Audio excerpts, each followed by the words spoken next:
Hello everybody, welcome back to ఎస్కేర్ counters. Okay, ఈ రోజు మనం ఒక సొల్లు సంఘాల అధ్యక్షుడి గురించి మాట్లాడుకోబోతున్నాం.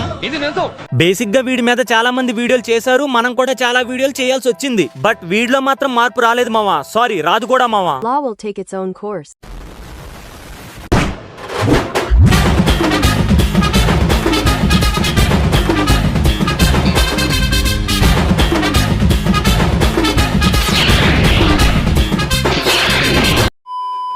రావణ్ ఫర్ యూ వీడి ఎంత పెద్ద మడత కచోడిగాడంటే సినిమాల మీదే బతుకుతూ అదే సినిమా ఇండస్ట్రీ మీద ఫేక్ న్యూస్లు స్ప్రెడ్ చేస్తాడు. ఇక్కడ ఫేక్ అంటే తెలియక చెప్తున్నాడో తెలుసుకోకుండా చెప్తున్నాడో అని కాదు, కావాలనే చెప్తున్నాడు. ఆ టైంలో అల్లు అర్జున్ అయితే దగ్గరకు వెళ్ళిండు. సార్ మీరేంటి సార్ నన్ను యాక్టర్ గా పెట్టుకోండి, నేషనల్ అవార్డు కొట్టినటువంటి ఒక యాక్టర్ ని పెట్టుకోండి, ఇలాంటి పిల్లిపిత్తిన రికార్డుల కోసం ఎదురు చూస్తున్నారేంది? ఒరే, నువ్వు ఎంబీఏలో సాధించిన రికార్డ్స్ ఉంటాయి కదా, అదే డబ్బులు పెట్టుకున్నవే, అవి కాదురా బాబు రికార్డ్స్ అంటే. సినిమాకి వచ్చిన కలెక్షన్స్ బట్టి క్యాలిక్యులేట్ చేస్తారు. బాగా చెప్పారు. మీరు లేపేయాలి అని అంటే ఆ బాహుబలిని, ఆ దంగల్ని లేపేయాలి అని చెప్పి అల్లు అర్జున్ చెప్పుంటాడు సుకుమార్ గారితో మైత్రి మూవీ మేకర్స్ తో. దాంతో ఏందబ్బా ఏం మాట్లాడుతున్నావు, మా బాహుబలిని ఆ దంగల్ని లేపేయాలంటే తక్కువ 18 కోట్లు అయితే 2000 కోట్లు అయితే అని చెప్పి వీళ్ళు చెప్పిన తర్వాత అల్లు అర్జున్ ఆలోచించి 2300 కోట్లు ఇస్తా లేచిపోతాయా అని చెప్పు. ఆ సినిమాని ప్రొడ్యూస్ చేసింది మైత్రి మూవీ మేకర్స్ అయితే వాళ్ళకే ఎదురు 2300 కోట్లు అల్లు అర్జున్ ఎందుకు ఇస్తాడ్రా ఎర్రిపూక. ఎన్నాళ్ళు ఫ్యాన్ థీరీస్ మాత్రమే చెప్తున్నావు అనుకున్నా, ఇప్పుడు వాళ్ళ ఇంట్లో పర్సనల్ గా ఏం మాట్లాడుకుంటున్నారో వాటికి బిహైండ్ ది సీన్స్ చెప్పడం కూడా స్టార్ట్ చేసావా? పైగా వీడి చివరిలో ఏమంటున్నాడు, అదే జరిగిందని కన్ఫర్మ్ చేసేస్తున్నాడు. 2300 కోట్లు ఇస్తా లేచిపోతాయా అని చెప్పుంటాడు, అదే జరిగింది అనమాట. అవును, అన్నయ్య చెప్పాడంటే అదే జరుగుంటదిలే. సెలబ్రిటీస్ ఇంట్లో ఏం జరుగుతుందా అని దెయ్యాలు దెంగించుకునే టైంలో చూసేస్తాడు వీడు. మొన్న సైఫ్ అలీ ఖాన్ ఇంటికి కూడా వీడే వెళ్ళుంటాడు, న్యూస్ కోసం పొడి చేసి ఉంటాడు. ఫేక్ న్యూస్ చెప్పా. కమెడియన్ సుధాకర్ గారు ఇప్పుడైతే ఈ విధంగా మారిపోయారు అనమాట. ఈయన సూర్యవంశం సినిమాలో ఉండొచ్చు, రాజా సినిమాలో ఉండొచ్చు, మన వెంకటేష్ గారితో అయితే నటించుండు. వెంకటేష్ గారిని ఇప్పుడు చూడండి అప్పుడు చూడండి ఒకేలా ఉంటారు. కానీ సుధాకర్ గారు ఎందుకు ఇలా మారిపోయారు అనేటటువంటి డౌట్ మీకు ఎప్పుడైనా వచ్చిందా? వీళ్ళ ఏజ్ కూడా అంత డిఫరెన్స్ ఉండదు. కారణం ఏంటంటే హీరోలందరూ ఫిట్నెస్ మీద ఫోకస్ చేస్తారు, హీరోలందరూ డైట్ మీద ఫోకస్ చేస్తారు. కమెడియన్లు, సైడ్ ఆర్టిస్టులు వీళ్ళెవరు కూడా ఫిట్నెస్ వాళ్ళకి అవసరం లేదు, డైట్ వాళ్ళకి అవసరం లేదు, ఏది పడితే అది తింటారు, ఫిట్నెస్ సరిగ్గా మెయింటైన్ చేయరు, అందుకే ఈ విధంగా మారిపోతున్నారు. ఒకసారి అబ్జర్వ్ చేయండి, వెంకటేష్ గారు ఇప్పుడు కూడా ఈ విధంగానే ఉన్నారు. సుధాకర్ వీడికి ఆకు తెలీదు, హూకు తెలీదు, ముఖ్యంగా వీడి సబ్స్క్రైబర్స్ కి ఈ జన్మలో నిజాలంటే ఏంటో కూడా తెలీదు. సంస్కారహీనులు. వెంకటేష్ గారిని విడిగా, సుధాకర్ గారిని విడిగా పెట్టి హీరోలు డైట్లు ఫాలో అవుతారు, కమెడియన్స్ డైట్లు ఫాలో అవరని ఒక స్టేట్మెంట్ ఇచ్చేస్తున్నాడు. అప్పట్లో చిరంజీవి గారు విలన్స్ రోల్స్ చేసే టైంలోనే సుధాకర్ గారు 40 సినిమాల్లో హీరోగా యాక్ట్ చేశారు, తెలుసారా నీకు? పోనీ ఇప్పుడు చిరంజీవి గారిని విలన్ అని పిలుద్దామా? గొద్ద దెంగుతారు ఆయన ఫ్యాన్స్. ఆహా, ఇక్కడ నువ్వు ఒకరిని హీరో అంటున్నావు, ఇంకొకరిని కమెడియన్ అంటున్నావు, ఇది కాదు నా పాయింట్. ఒక కేటగిరీ వాళ్ళు మాత్రమే డైట్ ఫాలో అవుతారు, ఇంకో కేటగిరీ వాళ్ళు డైట్ ఫాలో అవరని నువ్వు ఎలారా చెప్తావు?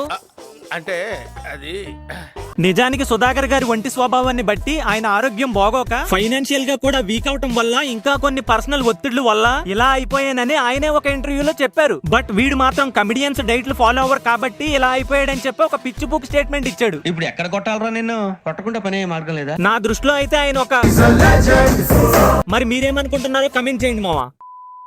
సైఫ్ అలీ ఖాన్ మొన్న తన మీద కత్తి దాడి అయితే జరిగింది. ఆ టైంలో ఒక ఆటో డ్రైవర్ అయితే తనని రక్షించాడంట. దాంతో సైఫ్ అలీ ఖాన్ నువ్వు నా ప్రాణాలు కాపాడావు, నువ్వు దేవుడు అని చెప్పి తనకైతే 11,000 రూపాయలు అయితే ఇచ్చిందంట. అబ్బా నీ మంచి మనసుకి. నిజంగా సైఫ్ అలీ ఖాన్ నెట్వర్క్ వచ్చేసి ఆల్మోస్ట్ 10,000 కోట్లు ఉంటుందంట. యానిమల్ మూవీలో మన ఇల్లు ఉంది కదా, అది కూడా సైఫ్ దే, దాని వర్త్ వచ్చేసి 1,500 కోట్లు ఉంటుందంట. చాలా అంటే చాలా బలిసినోడు, చాలా అంటే చాలా ఉన్నాడు. ఒక్క సినిమా తీస్తే ఈజీగా 40 కోట్లు సంపాదిస్తాడు. అలాంటి ఆయన ప్రాణాలు కాపాడినటువంటి వ్యక్తికి 11 ఏళ్ళు ఇచ్చిండు తెలిసిన తర్వాత 2 జేబుల్లో కాదు ఇంకెక్కడో చేతులు పెట్టుకొని వెళ్ళిపోవాలనిపించింది. చేతులు ఎక్కడ పెట్టుకోవాలో తెలియకపోతే గుద్దలో పెట్టుకో, అంతేగాని అదే చేతితో వీడియో రికార్డ్ చేసి యూట్యూబ్ లో పెట్టకో. సైఫ్ అలీ ఖాన్ 50,000 ఇస్తే వీడు 11,000 ఇచ్చాడని చెప్పి ఒక వీడియో పెట్టాడు. ఇప్పుడు ఆయన ప్రాణం ఖరీదు 50,000 అని వీడియో పెడతాడేమో ఈడు. అంటే ఇప్పుడు ఆస్తి మొత్తం ఆటో డ్రైవర్ పేరు మీద రాసేయాలా, లేదా సైఫ్ అలీ ఖాన్ ఎంత ఇవ్వాలో కూడా నువ్వే చెప్తావా? ఒకటి మావా, రెక్కల కష్టం మీద బతికే డ్రైవర్ కి 1,00,000 2,00,000 ఇచ్చుంటే బాగుంటది అని వీడి ఒపీనియన్ చెప్పుంటే బాగుండేది. కానీ ఒక ఫేక్ వీడియో చేసిందే కాక వెటకారిస్తున్నాడు. 11 ఏళ్ళు ఇచ్చిన ఇన్కమ్ ట్యాక్స్ రైట్ అయితే ఎవరు రెస్పాన్సిబిలిటీ చెప్పుకోదుగా. చీది నమ్మ బతుకు బురదలో పంది బతుకుతుంది, నువ్వు బతుకుతున్నావు ఎందుకురా? ఎదవన్నారు ఎదవ. నువ్వు నీ సబ్స్క్రైబర్స్ ఎర్రిపోకులు అనుకున్న ప్రతిసారి కాదు మేము కొండెర్రిపోకులు అని ప్రూవ్ చేసుకుంటున్నారు కదరా. మనోడు చూడండి ఒక ఎపిక్ కామెంట్ చేసిండు, అన్న 10K శాలరీ వచ్చే జాబ్ దొరికింది, ఒక మంచి కార్ సజెస్ట్ చేయి. సలా నీ డేరింగ్ అయితే నువ్వు హెలికాప్టర్ ప్లాన్ చేయాలి బ్రో. ఎందుకు ఈ కార్లు గీర్లు అయినా సరే డేర్ చేసి అడిగేవాడు చెప్తానా, ఇన్స్టాల్ చేయకూడదు. ఎప్పుడు కోరికలు వాళ్ళకుంటాయి అనమాట. మారుతి 800 అని చెప్పి ఒక కార్ ఉంటుంది. ఇప్పుడు కొత్త కార్లు రావట్లేదులే, పాత కార్లు ఉంటాయి అనమాట. అది 30,000 అయితే దొరికింది అనమాట. మాక్సిమం దాన్ని తీసుకొని మంచి కండిషన్ ఉన్నటువంటి కార్ తీసుకొని నడిపించుకునేటటువంటి ప్రయత్నం చేసుకో. తక్కువ శాలరీ అయినా కూడా కారు కొంటాను అని నిన్ను అడిగాడంటే వాడు ఎంజాయ్ చేయడానికి కాదు, బయట నువ్వు కనబడితే బుద్ధి తెంగడానికేమో చూసుకో.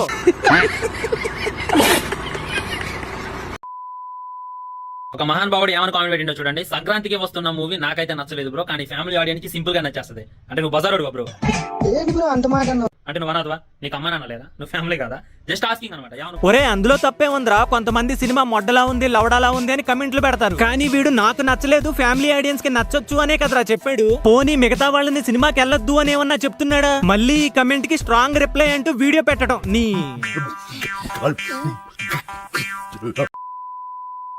రామ్ చరణ్ గారు దిల్ రాజు బ్యానర్ మీద ఇంకో సినిమా చేయబోతుండు. కాకపోతే దానికి చాలా తక్కువ రెమ్యునరేషన్ తీసుకోబోతున్నారు, లేదా అసలు రెమ్యునరేషన్ తీసుకోకుండా చేయబోతున్నారు అని చెప్పి క్లారిటీగా అర్థమవుతుంది అనమాట. దీని గురించి సోషల్ మీడియాలో ఫుల్ చర్చ అయితే నడుస్తుంది. డైరెక్టర్ వచ్చేసి మన అనిల్ రాయపూడి అని చెప్పి ఇంకా క్లారిటీగా అర్థమవుతుంది. ఎస్, అనిల్ రాయపూడి గారితో రామ్ చరణ్ గారు నెక్స్ట్ సంక్రాంతి ఒక మంచి సినిమా అయితే ప్లాన్ చేస్తున్నారంట. అదేంటే అనిల్ రావుపూడి ఇంట్లోకి ఎప్పుడు దూరేవురా ఈ అప్డేట్ తీసుకొచ్చావు? కొత్తగా ఏం జరిగింది? రీసెంట్ గా గేమ్ చేంజర్ ఎఫెక్ట్ వల్ల రామ్ చరణ్ దిల్ రాజుకి ఒక మూవీ చేస్తానని మాటిచ్చాడు. ఇది యాక్చువల్ న్యూస్ మావా. కానీ ఆతగాడు ఆ సినిమాకి డైరెక్టర్ అనిల్ రావుపూడి అని సినిమా నెక్స్ట్ సంక్రాంతికి రిలీజ్ అవుతుందని ఒక అనౌన్స్మెంట్ ఇచ్చేస్తున్నాడు. ఇంతకీ ఈ విషయం రామ్ చరణ్ కి తెలియకపోయినా పర్లేదు, నిప్పు నాగరాజ్ గారికి తెలుసా? స్కెడ్యూల్ చూసుకోండి, మళ్ళీ పండక్కి మీ ఇద్దరికే క్లాషెస్ వచ్చేస్తాయి. బ్రో నెట్ కలెక్షన్స్ అంటే ఏంది, గ్రాస్ అంటే ఏంది, షేర్ అంటే ఏంది, వీటికి తేడా చెప్పు బ్రో. చాలా మందికి అయితే కన్ఫ్యూజన్ ఉందన్నమాట. గ్రాస్ అంటే ఏంటంటే ఇప్పుడు ఒక టికెట్ రేట్ 500 ఉంది అనుకోండి, నీ 500 నా 500 ఇంకోటి 500, ఈ విధంగా 500 కలిపితే దాన్ని గ్రాస్ అంటారు అనమాట. అదే మనకి పోస్టర్లో అయితే దర్శనమిస్తుంది. ఆ తర్వాత నెట్ అంటే ఏంటంటే దాంట్లో 18% GST గవర్నమెంట్ వెళ్ళిపోతుంది అనమాట. GST ఉండొచ్చు, వేరే మన కేంద్రానికి కూడా. ఇదంతా వీడే చెప్తున్నాడు అనుకుంటున్నారా మావా? వీడికి అంత తెలివితేటలు లేవు. ప్రొడ్యూసర్ నాగవంశీ గారు ఒక ఇంటర్వ్యూలో ఎక్స్ప్లెయిన్ చేస్తారు, వీడు దాన్ని యాజ్ ఇట్ ఈస్ దింకొచ్చాడు ఇక్కడికి.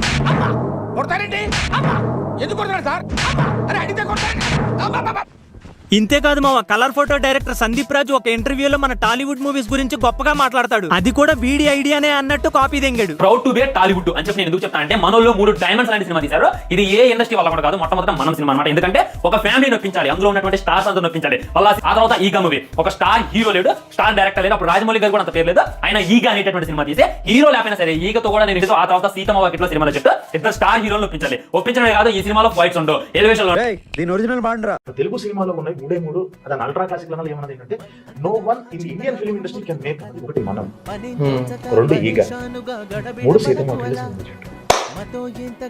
అర్థమైందా ఎందుకు కొట్టాను? అర్థమైంది సార్. నాకు ఫేస్బుక్ లో కనపడ్డది ఈ పోస్ట్ పైన మనోడు ఏం రాసినా చూడండి. ఇది ఏదైతే ఉందో మన అల్లు అరవింద్ గారి బర్త్డే అనమాట. అల్లు అరవింద్ గారి ఇప్పటికి పుట్టి ఒక 70 సంవత్సరాలు అవుతుంది. ఆయన బర్త్డే ప్రతి ఇయర్ చేసుకునే ఉంటారు, కానీ ఏ రోజు కూడా అల్లు అర్జున్ అఫీషియల్ గా ఫోటోస్ పెట్టలేదు. కానీ నిన్న ఫోటోస్ పెట్టడానికి గల కారణం ఏంది? ఎందుకంటే గేమ్ చేంజర్ కి నెగిటివ్ రివ్యూస్ వస్తున్నాయి, నెగిటివ్ టాక్ వస్తున్నాయి. అందుకే మన అల్లు అర్జున్ ఫ్యామిలీ మొత్తం సెలబ్రేట్ చేసుకుంటుంది అని చెప్పి ఈ విధమైన ఇదే పని ఒక ఇన్ఫ్లుయెన్సర్ చేస్తుంటే నువ్వు వాడి మీద వీడియో చేసినా ఒక అందం చందం. కానీ వాడెవడో ఆతుల్లేని నిబ్బాగాడు ఫేస్బుక్ లో పోస్ట్ చేశాడంట, ఈ ముండ దాని మీద వీడియోనే చేసేసింది.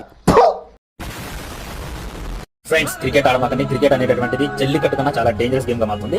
మొన్న మధ్యన హైదరాబాద్ లో ఒక అబ్బాయి క్రికెట్ ఆడుతూ కొప్పుకోలేడు. ఏంద్రా చూస్తే హార్ట్ అటాక్ చనిపోయింది అని చెప్పి డాక్టర్స్ తేల్చారనమాట. అది మొన్న జరిగింది. నిన్న జరిగింది కూసుమంచి, అంటే మా ఊళ్ళోనే ఖమ్మం దగ్గరలో పార్లమెంట్ జరుగుతుంది. ఈ ఫోటోలో కనపడుతున్నటువంటి అబ్బాయి ఏమీ తినకుండా వెళ్ళి క్రికెట్ ఆడింది. సేమ్ హాస్పిటల్ ఖమ్మం తీసుకెళ్లారు, హైదరాబాద్ తీసుకెళ్లారు. సిచువేషన్ ఏంటంటే చనిపోయింది అని చెప్పారనమాట. ఇది ఉండనే కాదు, మీరు రీసెర్చ్ చూడండి. రీసెంట్ గా హార్ట్ అటాక్ వచ్చి చనిపోయిన 100 కేసుల్లో 99 కేసులు క్రికెట్ ఆడి చనిపోయారు. అది యంగెస్ట్ యూత్ ఉంటారనమాట. క్రికెట్ ఆడే ముందు బీ కేర్ఫుల్. నాకు తెలిసి క్రికెట్ అంటే మాకు ప్రాణం బ్రో, ఆడకపోతేనే చచ్చిపోతాం. ఇప్పుడు నీ వీడియో చూసాక మాతో ఆడదామనుకున్న వాళ్ళు కూడా ఆడేటట్లు లేరు. ముఖ్యంగా బ్రహ్మీదాదా మీమ్ పేజోడిని క్రికెట్ ఆడదాం రామావా అంటే మా ఇంట్లో ఫోన్ ఇవ్వట్లేదు అంటున్నాడు. సెల్ ఫోన్ లో కాదురా గేమ్ ఆడమనేది, గ్రౌండ్ లో గేమ్.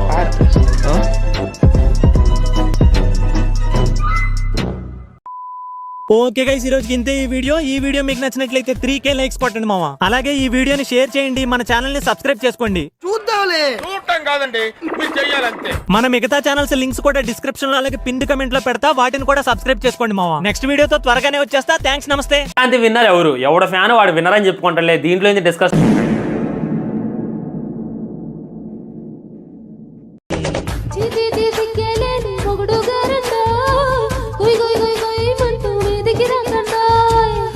గంపుడు పిల్లతో ఇంటిని నింపావే, సాపాదింటూ సంసారాన్ని వేడెక్కించావే. తిరుగు పరుగు ముందర గురికెత్తి పడు